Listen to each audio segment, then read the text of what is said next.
This is your Chargers linebacker, Dan Henley, and you're tuning in with Chargers Unleashed.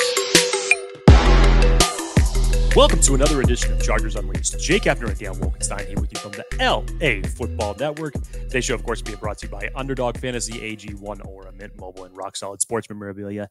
If this is your first time tuning into this show, make sure to hit that like and subscribe button on YouTube. You can also follow us on Facebook, Twitter, Instagram, Spotify, and Apple Podcasts. Dan Wolkenstein. Unfortunately, it is time for another Hard Truth Monday. Little reality check for this Los Angeles Chargers fan base. We had been talking over these past 2 weeks about how there was a lot to build upon leading into this game. Once again, Chargers having another opportunity as they welcome the Detroit Lions into Los Angeles.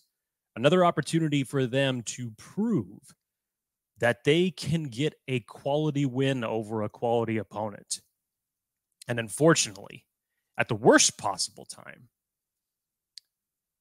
the things that we were lauding the Chargers over the last 2 weeks against the Chicago Bears and the New York Jets and their defensive performance and things that they needed to get right and hopefully take from those games and build upon them to bring into this matchup against Detroit, unfortunately, just none of it showed up. Chargers fall 41-38, falling to 4-5 on the season.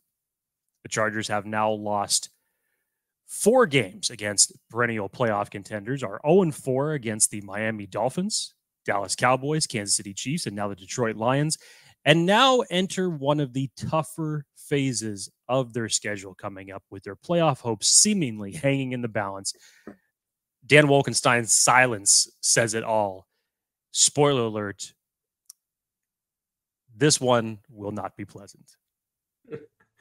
Oh, I'm not going to be silent. I have that feeling right now, Jake, where I'm forgetting to even put the mic in front of me. That's how upset I am right now. I have a feeling like sometimes when I'm the most upset, I'm like quiet. And like one thing will just set me off. And kind of at that point, you and I are going into this episode completely cold. We have no agenda. We haven't discussed a topics list for today, and I don't necessarily even think we need to. This Chargers team is so incredibly frustrating to watch at times. And for as good as they can be, the facts are they can be equally as bad. And what you saw from that Chargers defense yesterday was just sad. And it was disheartening. And I'm trying to hold this back, honestly, because I'm fuming inside. And I'm still trying to understand why and how this shit keeps happening.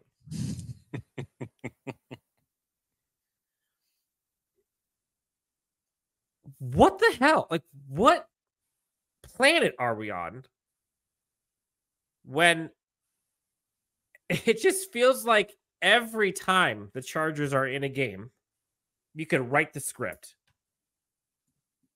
Chargers go up against Juggernaut, great team X. Doesn't matter. Chargers hang toe-to-toe, blow for blow, lose in heartbreaking fashion. And I can recall the Browns game a couple years ago when they overcame one like that. Remember the Bengals game? Same year, I believe. Bengals, same situation. That turned into a shootout, and the Chargers ended up overcoming it. They blitzed that one ahead of time. They the one in Cincinnati. This year, you mentioned it. Kansas City, Dallas, Miami, Detroit. Anytime this Chargers team goes up against a quality team on both sides of the ball, they just get rocked.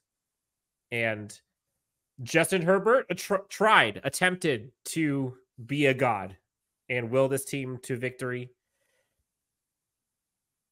It wasn't enough. and it was too late. And that sucks to say for a quarterback who went 27 for 40, over 300 yards, 4 touchdowns, and was absolutely on fire in the second half.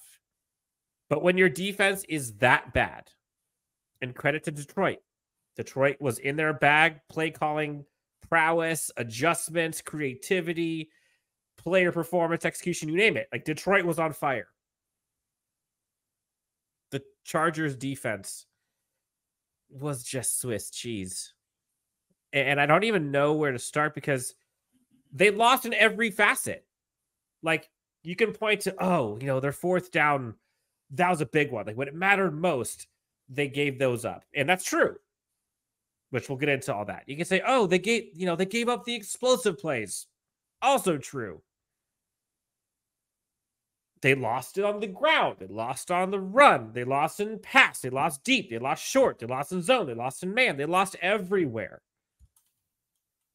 And Khalil Mack was confused. I know this team is working hard, but one thing that I think is a theme for me for this defense right now, at least when they go up against good teams, there's a difference between working hard and working smart. And I believe this team is working their ass off, but I don't think they're doing it in the right ways. And it is infuriating to watch another performance by one side of the ball completely wasted.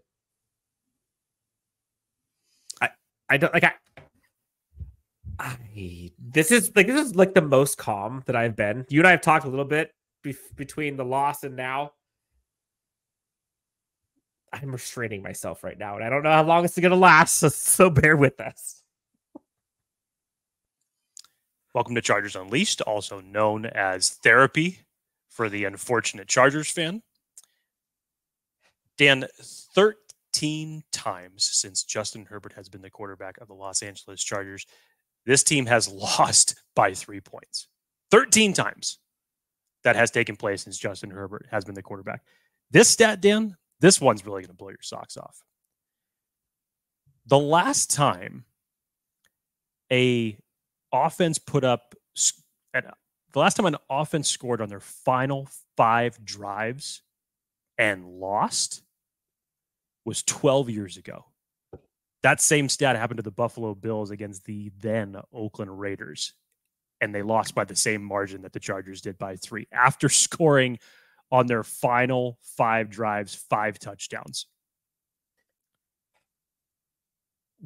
I don't even know if the Chargers defense set foot on the field. To be perfectly honest, it would have probably been more convincing if the Lions were back there and that there was nobody on the opposite side of the field. Because that is truly what it felt like. For the things that this Chargers defense had done well over the last couple of weeks, the one thing that we had not seen of them was completely no-show for 4 quarters.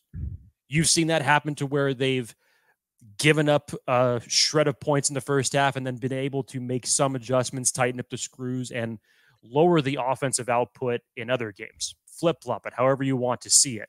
I guess you could say the Miami game was probably the most similar to this as far as a back and forth shootout. Yes. But a game like this, Dan, where Justin Herbert in his first few opening drives looked bad, had an interception. I think he totaled only 43 yards. After that, it's like Mjolnir just came into his hand and he could not be stopped. First 4 possessions for this offense, in no particular order: punt, field goal, interception. Defense still didn't do you any favors because they put you in a hole. The run defense, which had been good for the Chargers in several weeks this season. 200 yards rushing allowed. 200 yards rushing allowed. Jahmyr Gibbs had scored twice in the first half. David Montgomery rips off a 75-yard touchdown run. Untouched. Up the middle. And go look at the hustle from those Lions players, making sure that ends up in 6 points. Jake, they had 333 yards passing and 200 yards rushing. Here's a crazy stat for you, Jake. The Lions offense went 4 for 13 on third down. That's just like a 31%. Not good because they didn't have to. It didn't matter. They're blowing the Chargers up on first and second down, blowing them up on fourth down. And it felt like all of the times they did convert on third down were the ones that mattered most and were backbreakers. And then when they didn't, i.e. end of the game, 3rd and 14, you're like, oh my gosh, they could do this, guys. They could do this. Nope, off-man coverage. St. Brown on Jazir Taylor, I believe, gets it down to 4th and 2. Rest is history. Then you're seeing Eric Kendricks and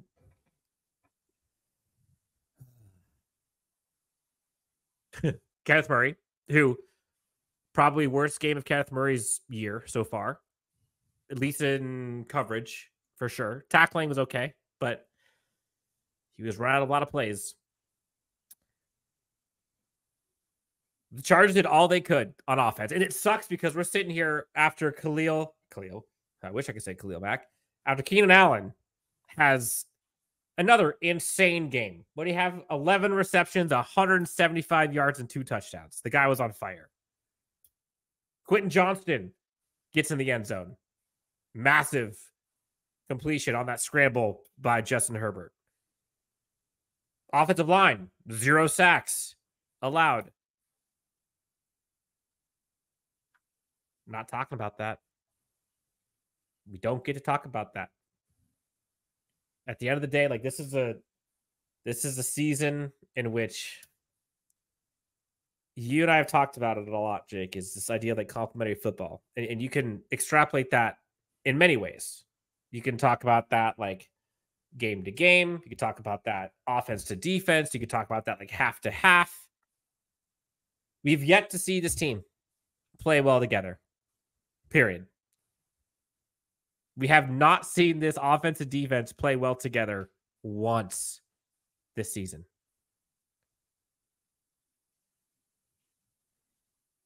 Once. Find me a game where they played well together. I'll wait. Won't find it this year. That's for sure. Dan, to go for Justin Herbert to do what he did to will this team back. Obviously, the Chargers were chasing a lead most of the time anyways, but he was still able to bring this team back and to tie it 3 separate times. And the Chargers, outside of the goal line stand that they made early in the game and the first drive of the Detroit Lions in the second half, this team couldn't buy a stop. Ben Johnston and Dan Campbell knew exactly what they were going to do off of their bye week and how they were going to attack this Chargers defense. They attacked them over the middle. They did it early and often. The running game, that offensive line, the Chargers got owned in the trenches. Absolutely destroyed. That dictated the pace for the remainder of the game. As you mentioned, Jared Goff did not get touched. Joey Bosa, Khalil Mack, Thule, they couldn't even sniff Jared Goff's farts. They weren't even that close. And to have the effort essentially wasted on the back of Justin Herbert's best game that he's had this season, even with an interception. One of the better games that Austin Eckler has had since that first game performance in Miami. Keenan Allen, as you mentioned, he had 175 and 2 touchdowns. Literally was the offense, the only thing that really kept them going. Quentin Johnston finally getting in the end zone, even though that he contributed to that drive on 3 separate PI calls contributing to it. Jalen Guyton finally getting involved and getting his first touchdown of the season. That was the offense that we all figured. Finally. That when Mike Williams went down, that you were going to find the entirety of the field. The one thing that we have been asking for weeks, and you finally found it. You finally found it. And every single time that you found it, and every single time that Justin Herbert was able to bring this team back into the game, your defense failed you. Failed you. And in just the most disappointing type of fashion. Because outside of what Amon-Ra St. Brown did, we know the Chargers' record against number 1 receivers, and that is not pretty this year. How? How they let Amon-Ra St. Brown just go off like that? And I know, like, Mike Davis didn't suit up much, and I think that hurt. But still, Ben Johnston, I felt like that game was Ben Johnston's job interview for head coaching positions next year, because that was masterclass to show how you get multiple players involved, how you move the ball downfield, how you put points in the end zone, how you use the entirety of the field, and in how you can come back with counterpunch after counterpunch after counterpunch to a defense that even when they can't stop you, you're still going to give them different looks. You're not going to keep doing the same thing offensively. That was a masterclass job. He and Kellen Moore. By Ben Johnson. He and Kellen Moore both looked fantastic. I mean, again, Chargers offense looked horrendous to start that game. Horrendous to start. And the fact that they scored 38 points after only scoring their first touchdown with 3 minutes left in the first half is insane, and shows just how insane Justin Herbert was the last 33 minutes of that game. But, like, that was a joke. That is a joke of a defensive performance. And look, Brandon Staley, that was a bad job by Brandon Staley. You can't say otherwise. You can't. The defense got sliced all day long. Sure, there was a second half stop to start the second half. There was a turnover on downs. They got a field goal or forced a field goal, but otherwise, that defense made it look so easy for this Lions offense. And I get it. The Lions have a balanced offense, which we talked about. This wasn't going to be easy. They're good on run and pass. Offensive line is amazing. But at some point, like, you guys got players on defense. Your defensive players, what did they do? Go look at the stat sheet, Jay. I'm just like, what did they do? Derwin James, 13 tackles. Cool. Not usually the best stat that you want to see for your safety. Alohi Gilman and Derwin James were the two leading tackles on this team. Definitely not a good stat that you want. Alohi Gilman did not look great. Sacks. I'm going down the whole board, Jake. I see zeros all the way down. Pressures, Joey Bosa, Khalil Mack, and Tuli Tuipulotu. 5 total pressures. 5. I didn't see Goff on the ground more than maybe once, twice, after the ball was completed, obviously. Secondary getting shredded. They're biting on play action passes like it's nobody's job. Like, what are we doing? Go back to that last possession, the last series on the Lions offense. First, to give up, 40 to Amon-Ra St. Brown to start off. Cool. Then you get that play action pass, I believe it was. Everybody bites. Cool. 3rd and 14. Becomes 4th and 2. 4th and 2 becomes game. Chargers defense gives up 4 of 5 4th down conversions.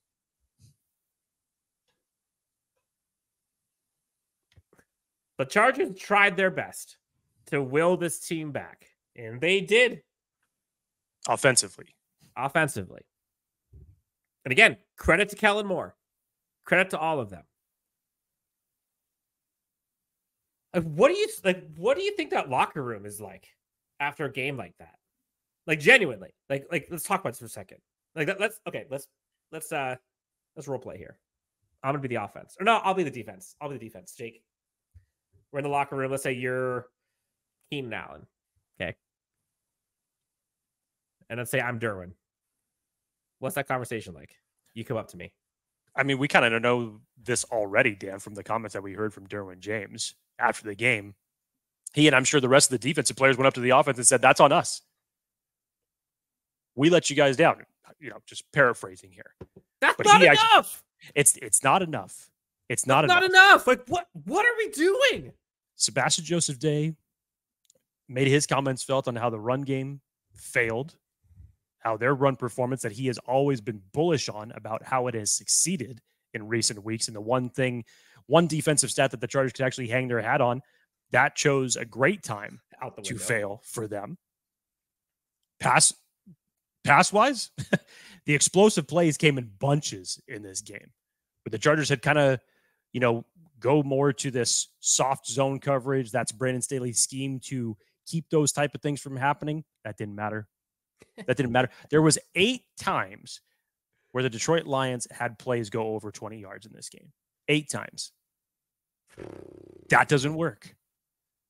Dan, this is a collective defensive failure from player and coach alike. It's really hard to look at this team and try to sugarcoat things and try to sit here. I did a Spaces last night after the game for a short period of time. One of the questions that was in there was, how much confidence do you have in this Chargers team to make the playoffs? And last night I answered it with 25%. And now sitting here, I think that may actually be too generous. Looking at who the Chargers have left to play, and also given what they have proven, I don't think the Chargers make the playoffs this year. I don't think they have a shot. And I say that for a multitude of different reasons. One, because they haven't proven that they can beat a contender, and you have 3 more of those on your schedule: Kansas City, Buffalo, Baltimore. I don't see the Chargers winning any of those games as it stands today with the team that we have watched. Also, I'll give you this. It's hard to expect that they win those. Also, the AFC North division right now is bonkers. All 4 of those teams in that division are vying for playoff contention as it stands right now. You have Houston and Jacksonville, the 2 teams in that division. The Chargers are on the outside looking in right now. Currently sit with 5 losses in that column. They have 3 left.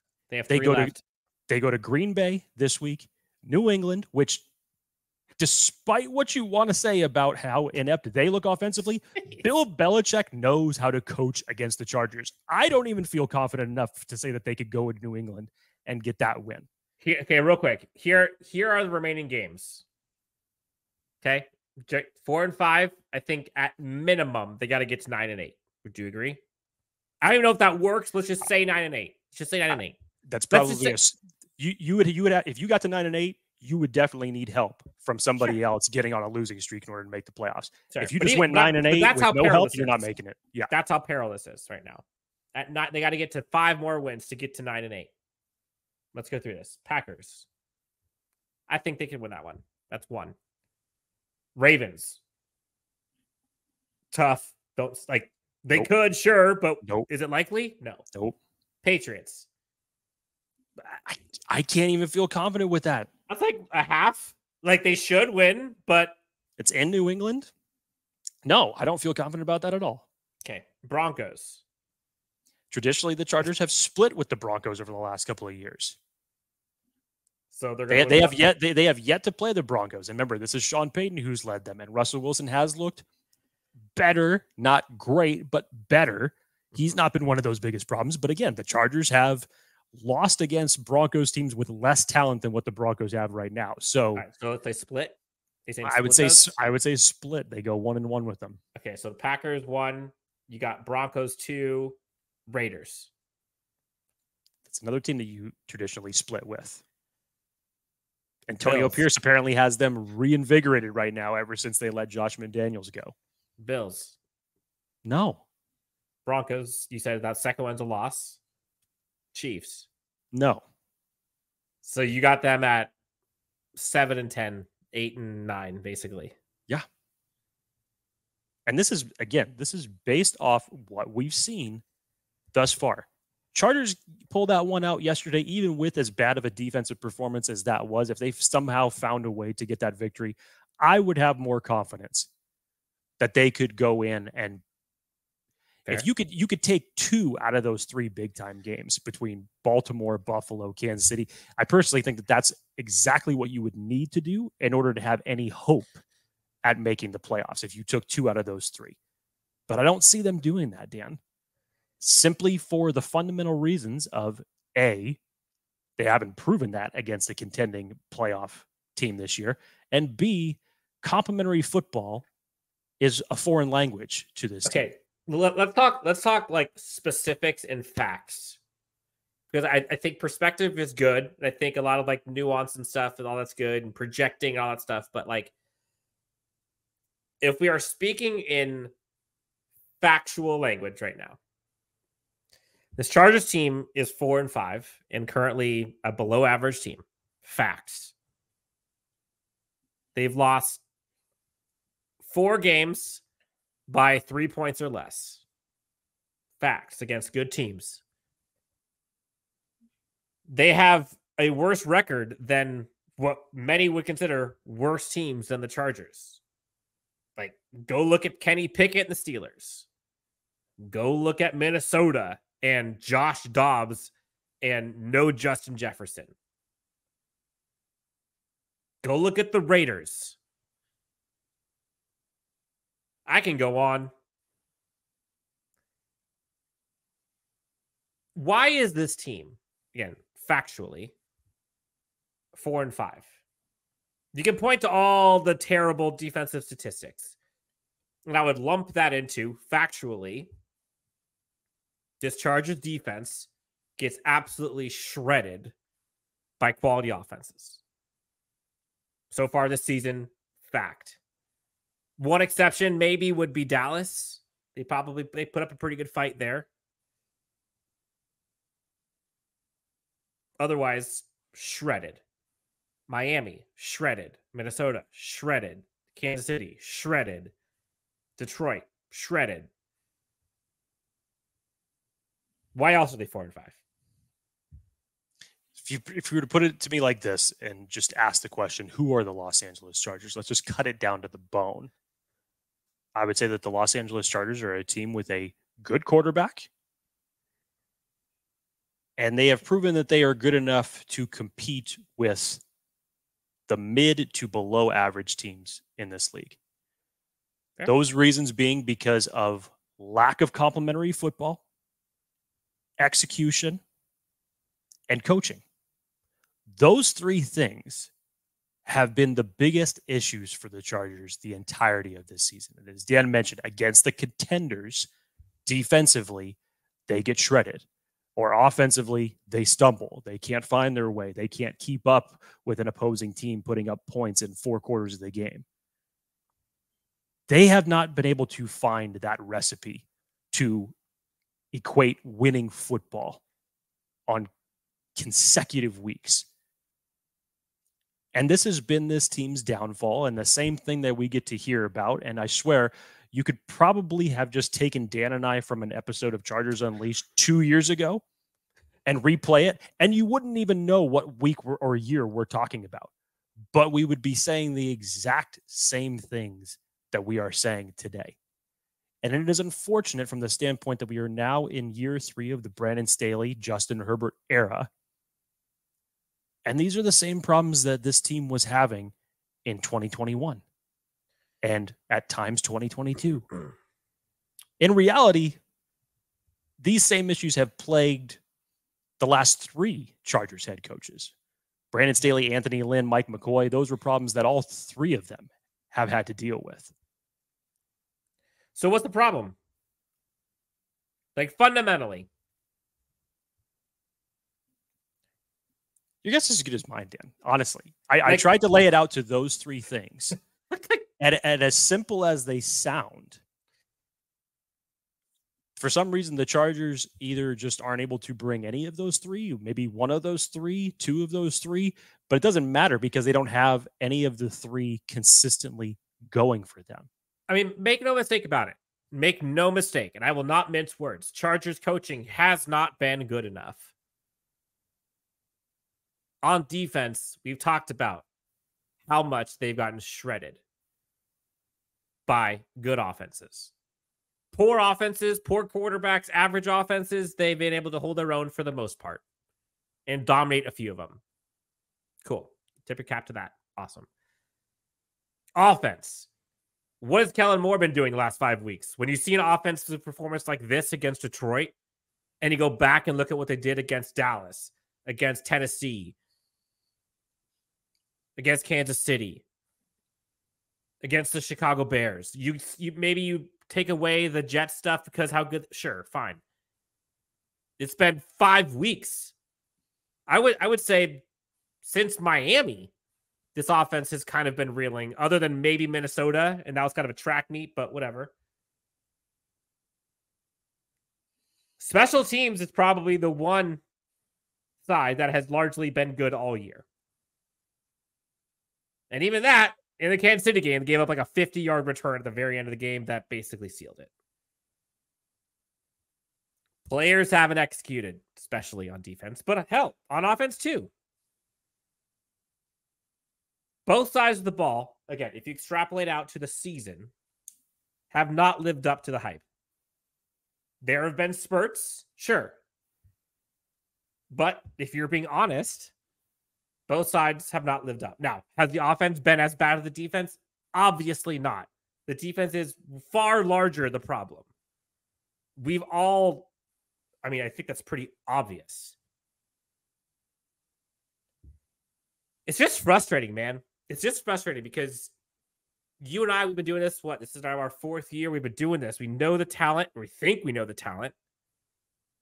But there is just something that does not connect when you get to situations that matter most. Like in the gotta have it moments yesterday on defense, they got none of them in the second half. Hell, in this last 3 quarters. Other than there's one fourth down stop and 1 forced punt. 2 drives that stopped. Otherwise, they got whooped. And it leaves you wondering what will fix this. Like, do you think that Brandon Staley could save the season by relinquishing play calling? Like, would that put a fire? Would that light something? Do you think it would work? Would you try it? Don't know, but at this point, what do you have to lose? At this point, what do you have to lose? Like Personally, I don't think that he would. If I'm looking at this straight, given what we know from Brandon Staley, I don't think that he will. Why? It's just the way that he coaches. You think it's a pride thing? I don't know what it is. It's just the way that he coaches, and I don't think that you're going to see a change in that all of a sudden after 10 weeks of the season. But something needs to change. From coaching, from game preparation to overall execution, something needs to change.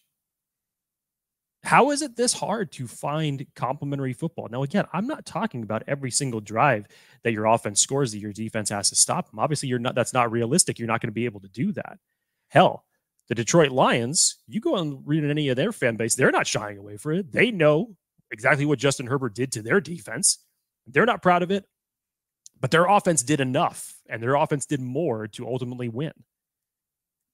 They've proven that they can do that this season. They started off with a win against the Kansas City Chiefs. That is a good football team over there. Dan Campbell, who I have lauded on this show, talked about him a lot last week as being just a difference maker as it came into this game. He has lit a fire into that team and has completely changed the narrative of this ain't your daddy's Detroit Lions anymore. Pardon me. Why you fix that? Just to kind of listen to these drives by the Detroit Lions, Jake.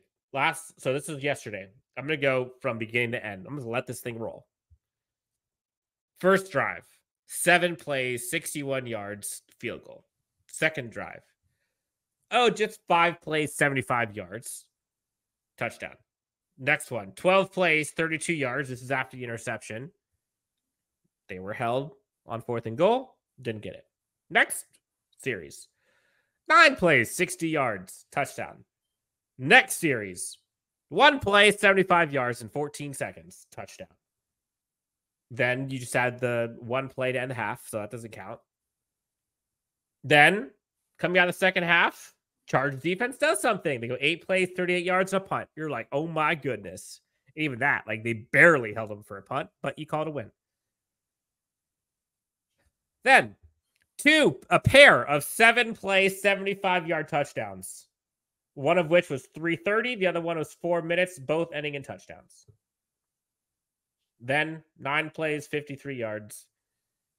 Field goal to win it. Like I said, apologies for before, but You're dying. You're dying. Yes, I was essentially dying mid soliloquy there. These are the type of wins that you're going to wins or losses that you're going to experience in the playoffs. We did that. The Chargers have not proven that they can get these type of victories, even if it means ugly, even if it means the sacrifice of a defense giving up nearly 400 yards of offense and in a high score shootout, which I'm saying this from the Detroit Lions perspective here. They still found a way to win the game. Yep. That's the difference maker, and that's what would make the difference in the playoffs if the Chargers find a way to even get there, but they have not been able to do that. And the swift kick to end all of this, Jake, is when you're seeing that Ben Johnson does the same play against the Chargers that the Jaguars did to seal it in the playoffs.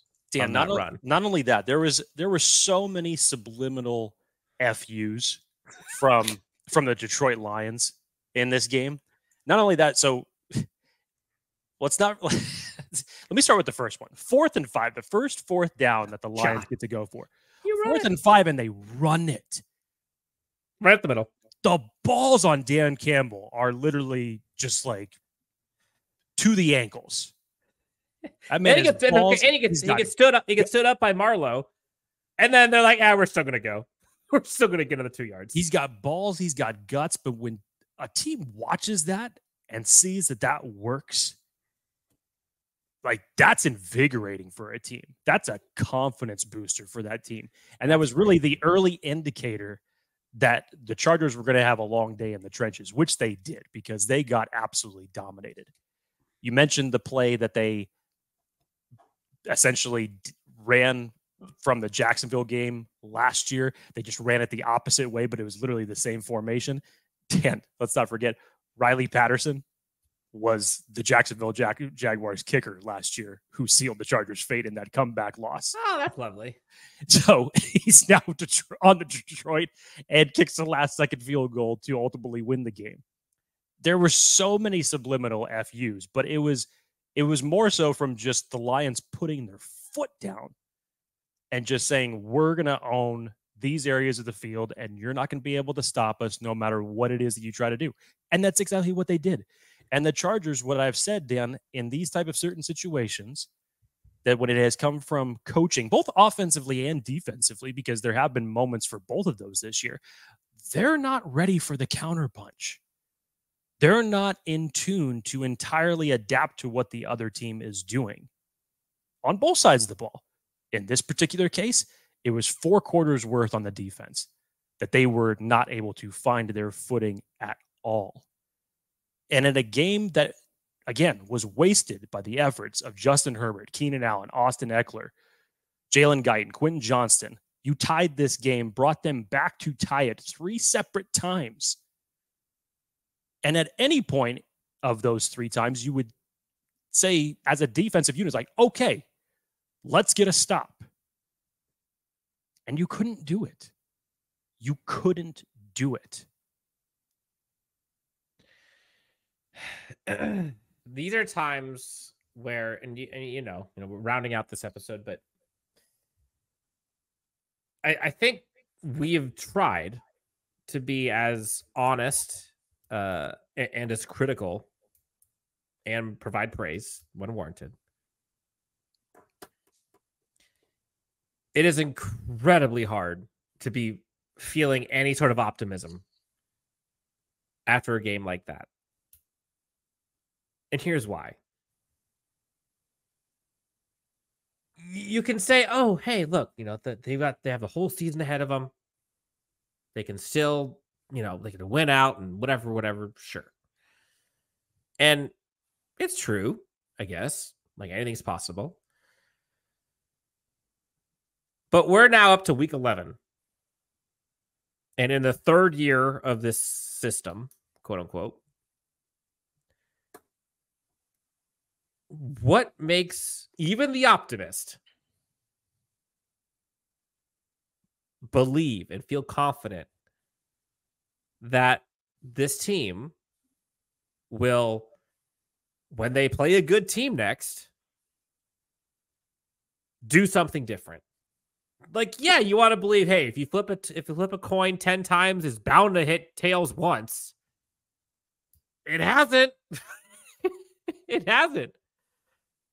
And then if you fast forward, all right, so let's say they beat all the bad teams, they get to 5 more wins, they get in at 9-8, awesome.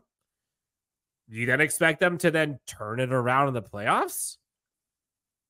Like, I want to believe that. I want to be optimistic. I want to think, hey, we got it right where we want them.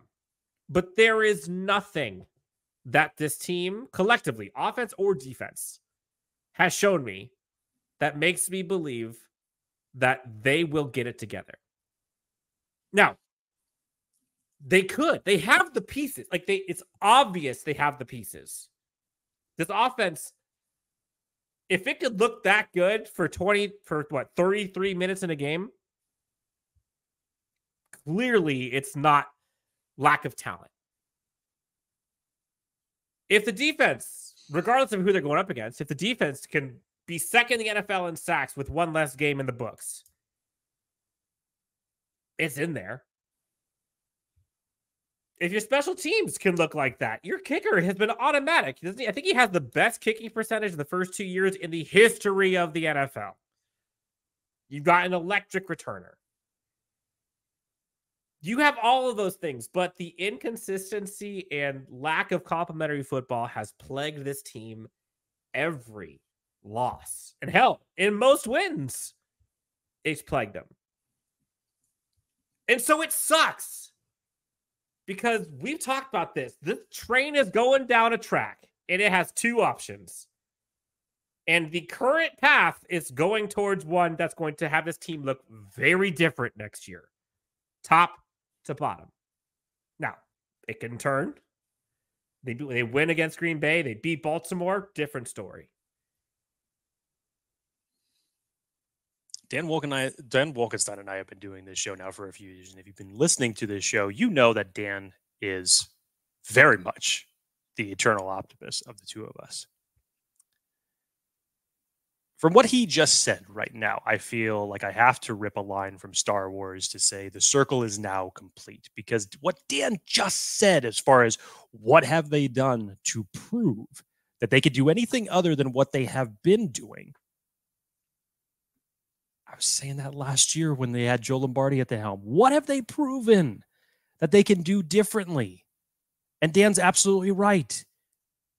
Because what have they done other than lose to the good teams and put up, even in wins, mediocre performances?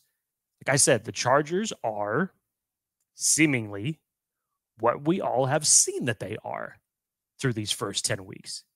They're a mid-tier team that is good enough to contend with the mid-tier teams and below average teams. But even that, they can contend with the great teams, but they will always lose those.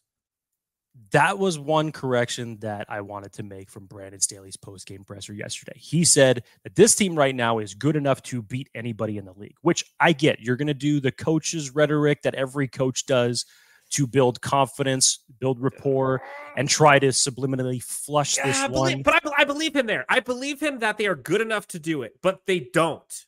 Dan, as of right now, they're good enough to contend. Yes, with exactly. those teams. They have proven that right, they yeah, can that's fair. Contend. I would slightly just modify to say they're good enough to contend. Until they actually prove that they are good enough to beat the best teams in this league, I won't believe it. I won't believe it. Last thing on this, Dan. Last week, I had talked about the narrative as it relates to surrounding this Chargers team. I almost feel embarrassed by saying that. While I don't fully believe that I was incorrect in saying the things about the mainstream media and how they perceive the Chargers, because right now they're still laughing all the way to the bank. This was a perfect opportunity Wasted for the Chargers to change that narrative. For the games that Dan and I were talking about early on in this episode, Cleveland, Cincinnati, you remember those shootouts? Those were games that traditionally the Chargers had lost. They ended up winning those games. This year, there's nothing that tells you that they can do that. And the whole narrative that is around the Chargers currently right now, whether you're a fan, whether you're a member of the mainstream media, the Chargers are responsible for that. They're responsible for it. And whatever part of this team that you want to pick apart, whether you want to be a, Justin Herbert hater, supporter, offense, defense, singling certain players out, however you want to do it, the Chargers are responsible for this narrative. From the top all the way down to the bottom, they are responsible for it. At what point does the narrative change, or what changes need to be made in order for that narrative to be corrected? I don't know what that stands right now for the immediate future, nor do I know where that goes come the offseason, whether the Chargers make the playoffs or not. But the fact that this team has this much talent on it, and Dan, we have talked about it, I don't think that anybody would disagree that the Chargers have a talented team. But the difference between them and the great teams is those intangibles that I said that were missing, because talent only takes you so far in this league. If you cannot learn to put together complementary football on both sides on a consistent basis, coaching, game preparation, execution by the players, you're not going anywhere. And that's the unfortunate reality that the Los Angeles Chargers find themselves in. And the reality is, Jake and I aren't going anywhere. We're going to be here watching this train go down a track. And it's going to be either way, the Chargers organization is going to make headlines at the end of the season. I've said it all season long, starting basically since right after the Jacksonville loss. At the end of the year, this team's narrative will shift either in a great way, or it will then shift to a new regime. At least that's what I would predict would happen if they don't get to the divisional round. And right now at 4-5, it's looking bleak. Again, it's not over. You get to 5-5, let's ride. I said 3 weeks ago, Chargers get to 4-5, like, let's go. And they did it, but you can't help but just feel gutted after that type of performance. We'll see. We didn't do a lot of like nitty gritty stuff in this one. This is a lot more high level, like where do we go from here episode, because I don't necessarily think that some of that stuff matters right now. But the show goes on. We'll be back later in the week to talk all things Chargers versus Packers, Lambeau Field. It just sucks, man. It just sucks. And hey, I would love to sit here in 2 weeks after a Ravens victory, after a Chargers victory over the Ravens, and be back on full tilt. That sounds fantastic. So far, lose 2, win 2, lose 2, win 2. Hope at this point. No, that's not true. Lose 2, win 2, lose 2, win 2. And now we're back to lose 1. We'll see if the trend continues. If it does, 4-6. If not, 5-5. But we're here throughout. Jake, anything else you want to tell the great friends before we sulk our way out of here? Lick our wounds with some whiskey.